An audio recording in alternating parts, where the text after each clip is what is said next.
আসসালামু আলাইকুম। তালপাতা রান্নাঘর থেকে আমার প্রিয় ছোট বড় ভাই বোনের জানাই সালাম। আশা করি যেখানে আছেন ভালো থাকুন। তো আজ আমি আপনাদের জন্য একটি চিংড়ি মাছের ভিডিও নিয়ে এসেছি, সেটাই আপনাদের সামনে তুলে ধরলাম। তো আমি একটু সেলফি তুলে নিয়েছি। এই যে এখন গরম তেলের মধ্যে মাছটা কেটে ধুয়ে সুন্দর করে ভেজে নিয়েছি। এখন মশলা দিয়ে এটাকে রান্না করব। তো সম্পূর্ণ আপনাদেরই ভালোবাসা, আপনাদের জন্য এই ভিডিওগুলো তুলে ধরি, কাজও করি, ফাঁকে ফাঁকে একটু একটু করে ভিডিওটা নিয়ে আসি। এখন আমার মশলা দেখেন তেল থেকে আলাদা হয়ে গেছে, মশলা কত সুন্দর কালার এসেছে।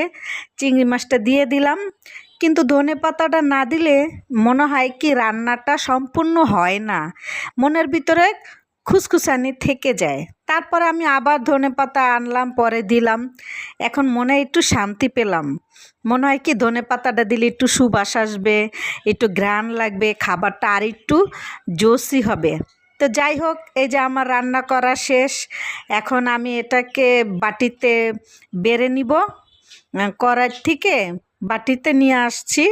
তো এখন আমি এটাকে পরিবেশন করব। আমি এক বাটি ভাত যাতে প্লেটের মধ্যে রাখছি, দেখতে সুন্দর দেখা যায়, তার উপরে বোম্বা মরিচ, পুদিনা পাতা, লেবু দিয়ে ডেকোরেশন করেছি।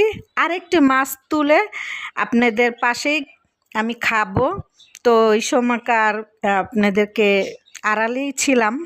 তো এই যে দেখুন আমার ভিডিওটি, তো কেমন লাগলো অবশ্যই একটু চ্যানেলটাকে সাবস্ক্রাইবার করবেন। যদিও সুন্দর করে আপনাদের মতো বলতে পারি না।